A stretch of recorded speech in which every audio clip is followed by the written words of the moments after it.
সারা জীবন করে খালি হিটলার কইছিল কয়েকজন ইহুদি বাসে ছুঁয়ে গেল পৃথিবী জানবো যে এটার কি করে বাঁচলেন কেন এই 60 লাখ। হিটলার যখন বাড়িঘর ঘেরাও করছিল অফিস বাইরে গেলেন পয়লা হিটলার তার পাল্লা কুকুর দাঁড়ে সে আগে বসছে। ওয়াইফ জিজ্ঞাসা করছে কুকুর পাল্লা কেন? আমি কুকুরটাকে খুব ভালোবাসি, সবকে খুব ভালোবাসি। আমার পুনর্মৃত্যু হবে আমি জানি। আমার কুকুরটা বসে বসে আমার জন্য কষ্ট পাবে, এটা আমার সহ্য হবে না। ওদের আগে মানে করোনের মারছে। গরু জিজ্ঞেস করছে আমার তখন নিশ্চিত মৃত্যু, তাহলে বলে আমি এখন মারা যাবো, তুমি কি করবে?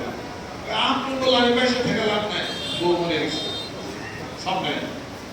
এরপরে হিটলারের মৃত্যু সামনে সবাই বলতেছে আমার মৃত্যুর পরে আমার কুকুরটা আমার ওয়াইফ আমাকে তিনজনে একসাথে মিলে তোমরা আনন্দ করিয়া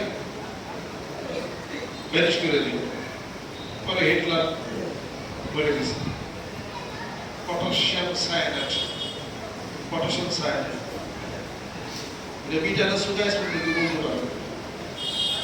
পরে মারা গেছে, পরে তো তার কোনো দেহ অবশেষ পাওয়া যায়।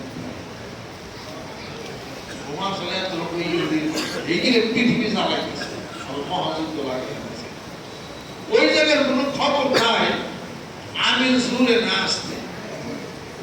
একদল আমিন শুরু হয়েছে, আরেক দল আমিন হলো সুরের বিপক্ষে। দুই দলে কি লাগে মসজিদে একশো হয়েছে, সাবা হয়ে গেছে।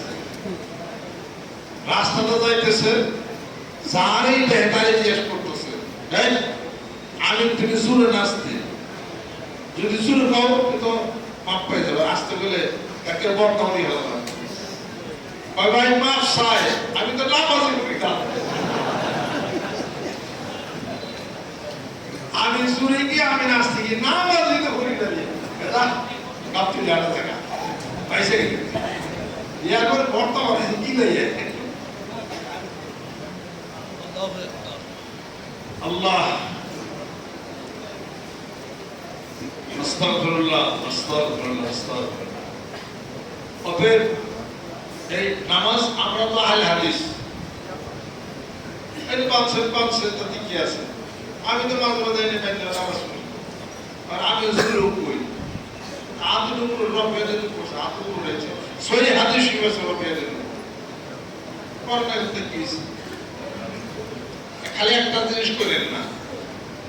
ওই যে তারাবির নামাজ 20 রাকাত মানে 8 রাকাত পড়া যায় না, দিলে মারা হয়ে গেছে। 20 রাকাত আল্লাহ নবী সাল্লাল্লাহু আলাইহি ওয়াসাল্লাম জামানাও 20 রাকাত ছিল, তবে জামান বদ্ধ ছিল না। ওমর রাদিয়াল্লাহু আনহু জামানা এটা মানা আলাইহি আসহাবি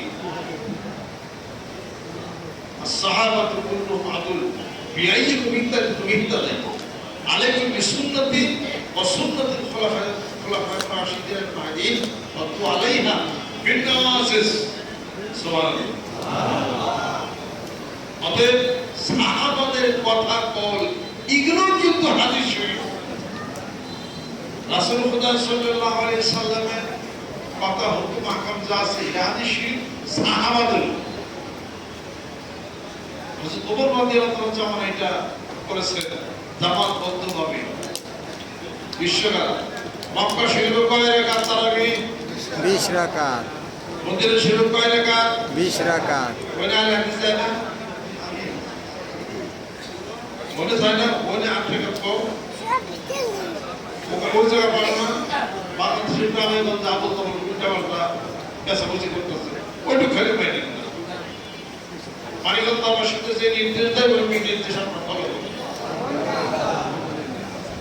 আমরা আহলে সুন্নাত ওয়াল জামাতের আকীদা ভুক্ত হয়ে বাংলাদেশের সর্বস্তরের উলামায়ে কেরাম ভাবপন্থী যারা আহলে সুন্নাত ওয়াল জামাত এবং দারুল উলুম দেওবন্দের মাসলাক মাজাজে যারা পরিচালিত সারা বাংলাদেশে উলামায়ে কেরাম কওমি মাদ্রাসার কওমি অঙ্গনের যারা আছেন সকলে মিলে তারা যে রায়ের উপরে থাকেন, আমরা ছোট মানুষ আমরা ওই সিদ্ধান্তে আছি।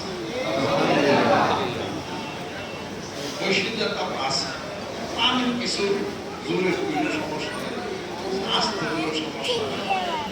তবে কিছু আছে যেগুলো আহলে হাদিসের মধ্যে আছে অনেক কিছু, এটা আপনারা ফলো করে না। এক নম্বর হলো মুইটা হারার টয়লেট করে নাই, কথা লক্ষ্য করছে? আহলে হাদিসে সব মানা যাবে না, আমরা তো আহলে হাদিসে সব মানি না, আমরা হাদিস শরীফের মানি। তারা কিন্তু প্রস্রাব করে না, তারা মুইটা কিন্তু বেলাগুলো গায় না, প্রস্রাব করে না মুইটা।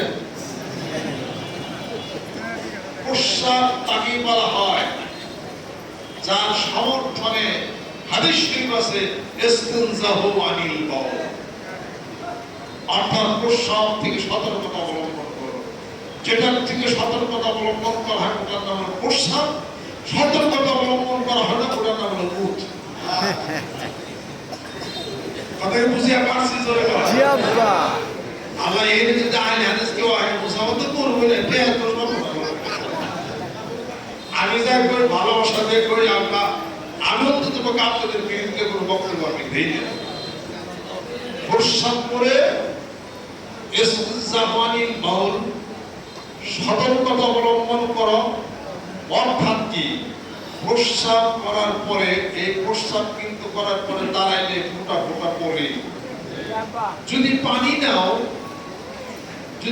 নাও এই মুতের আধিক্য আলো বেড়ে যাবে, কথা ঠিক কিনা? জি আব্বা। অতএব ঢিলা মুলুক নিলে দাঁড়াইলে একটু হাঁটা চলাফেরা করলে ওই ফোঁটা ফোঁটা প্রস্রাবটা ঢিলা মুলুকের মধ্যে আসে, শরীরে লাগবে না আর কাপড়ে লাগবে না, পানি নেওয়ার কোনো দরকার নাই। তারা কিন্তু ওই ঢিলা মুলুকটা তারা নেয় না, এই ভুলের মধ্যে আছে। বিজ্ঞান সম্পর্কে তাদের কোনো ধারণা নেই। পুরুষদের প্রস্রাবের রাস্তার হিসাবপত্র তারের মতো আঁকা বাঁকা, যখন হাঁটে তখন প্রস্রাব জমে থাকে, ওখান থেকে প্রস্রাব পড়ে। এই জন্য বাবা ইস্তেফাল থেকে ইস্তিনজাহু আনিল বাউল বলা হয়েছে, বুঝতে হবে এটা।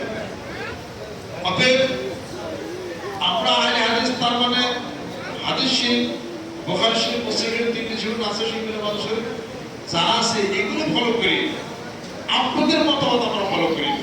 যেখানে আপনাদের সাথে আমাদের মিলে করা হাদিস শরীফে ওখানে মিল আছে, যেন সত্য সেটা তো বলিয়ে মিল। ভালোভাবে আহলে হাদিসে আপনারা ধাক্কা নীতি করেন, সাবধানীটা আপনারা করেন। যেটুকুর মধ্যে সমস্যা ওইটুকু জানেন তারা সংশোধন হয়ে যায়, এজন্য মারামারির দরকার নাই। ধরবেন ঠিক কিনা? ঠিক। পৌঁছিয়ে দেন কথাটা, চুক্তিটা না মানলে যার যার কবরে হিসাব পত্র সেই ঠিক। বাল্লিফানি ওয়ালাউ আয়া ওয়া হাদিস বানি ইসরাঈল ওয়ালা হারাজ। আমাদের এখানে আমাদের বড় গ্যাসুদ্দিন সাহেব আছেন, উনি অসুস্থ হয়ে গেছেন। ভাটওয়ালিয়া মাদ্রাসার প্রিন্সিপাল সমিতিও আছেন, ওনারও কথা বক্তব্য রাখবেন। আমাদের জন্য দোয়া করেন, আল্লাহ পাক যেন সুস্থতা, আল্লাহ পাক যেন এনায়েত করেন।